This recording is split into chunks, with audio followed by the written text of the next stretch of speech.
রাজ্যপাল আর.এন. রবির আসন্ন মালদা সফরকে কেন্দ্র করে জোর কদমে চলছে প্রশাসনিক প্রস্তুতি। 23 তারিখ তিনি পুরাতন মালদার সরবরি এলাকায় অবস্থিত গুরুদ্বারা এবং কালাচাঁদ স্কুল মাঠে আয়োজিত একটি অনুষ্ঠানে যোগ দেবেন বলে জানা গিয়েছে। রাজ্যপালের সফরকে ঘিরে নিরাপত্তা ও অন্যান্য প্রস্তুতির বিভিন্ন দিক খতিয়ে দেখতে পরিদর্শনে যান মালদা জেলা পুলিশ সুপার অনুপম সিং। তার সঙ্গে ছিলেন অতিরিক্ত পুলিশ সুপার অভিষেক রায়, ডিএসপি মুঙ্গেশ সুব্বা, মালদা থানার আইসি গোপাল বিশ্বাস সহ পুলিশ প্রশাসনের অন্যান্য আধিকারিকেরা।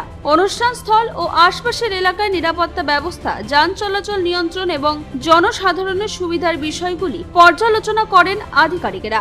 রাজ্যপালের সফরকে সুষ্ঠুভাবে সম্পন্ন করতে প্রশাসনের তরফে সব রকম প্রস্তুতি নেওয়া হচ্ছে বলে জানা গিয়েছে।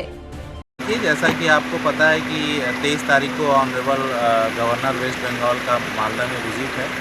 वो मालदा वंदे भारत से आएंगे और उसके बाद आपका यहाँ पे जो मालदा के ओल्ड मालदा के अंदर एक ऐतिहासिक गुरुद्वारा है, वहाँ जाएंगे और उसके बाद जो कॉलेज ग्राउंड है वहाँ पे आएंगे स्कूल ग्राउंड में, और यहाँ पे एक सांस्कृतिक प्रोग्राम है उसको आयोजित करेंगे। तो हम लोग पूरा मालदा जो पुलिस है, मेरे साथ जो भी दोनों एडिशनल एसपी हैं और हमारे सीनियर ऑफिसर्स हैं, हम लोग आके यहाँ सिक्योरिटी अरेंजमेंट और क्या क्या व्यवस्था होगी वो व्यवस्था का जायजा ले रहे हैं और अरेंजमेंट हो रहे हैं।